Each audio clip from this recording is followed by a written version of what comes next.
Connaissez-vous vraiment l'histoire de votre grand-mère? La mienne fait partie d'une génération de femmes héroïques qui se sont battues pour offrir à leurs enfants une vie meilleure. Et pour lui rendre hommage, je vais raconter son histoire dans sa langue maternelle, en espagnol. Mi abuela se llama Isabel Casado Rodríguez. Nació en 1936 en la provincia de Almería, en Carboneras. En aquella época estalló la guerra civil y tras la victoria del dictador Franco, muchos españoles cruzaron la frontera francesa para huir de la violencia, el hambre y las represalias. Las escuelas estaban entonces cerradas lamentablemente, por lo que mi abuela nunca tuvo la oportunidad de aprender a leer, escribir o contar. En su lugar, trabajó desde muy joven en el campo y ciudadando animales para ayudar a su familia a sobrevivir en un país convulsionado.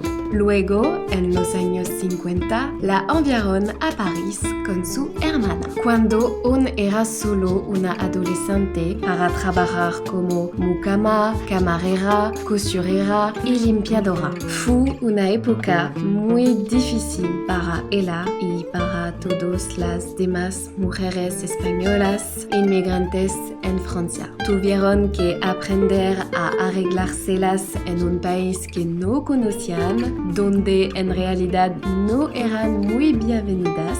Se aprovechaban de su situación para pagarles menos, vivían en viviendas insalubres, con pocos derechos y muchísimas responsabilidades, mientras enviaban una parte de su salario a España para apoyar a sus familias que se habían quedado allí. Pero mi abuela es una mujer fuerte y nada ha logrado jamás vencer su valentía.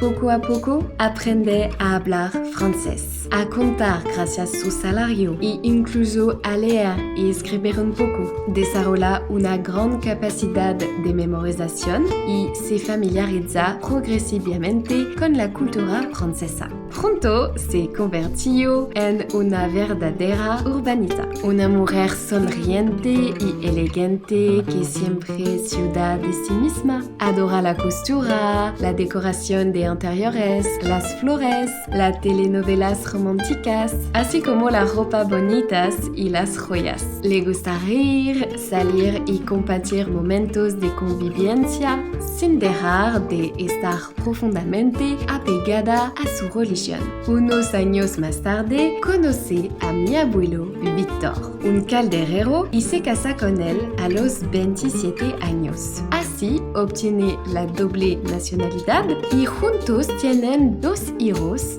mi papá y mi tío. Más tarde se instalarán en Normandía, donde mi papá conocerá a mi mamá. A partir de los años 80, todo se calma.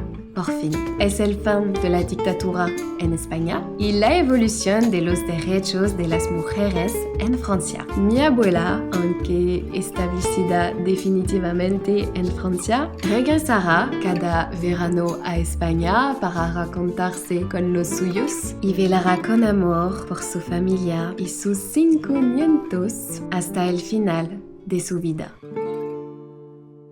Elle est partie quand j'avais 14 ans et c'est marrant parce que j'ai pas l'impression qu'elle est vraiment partie, j'ai l'impression qu'elle veille sur moi et ma famille, peu importe où qu'on soit. C'est une grand-mère qui m'a beaucoup transmis les valeurs de la famille et de son pays d'origine, tout en m'encourageant toujours à poursuivre mes rêves pour être heureuse. Et c'est pour ça que je garderai toujours au fond de mon cœur cette image de cette femme forte, solaire et généreuse. Vraiment...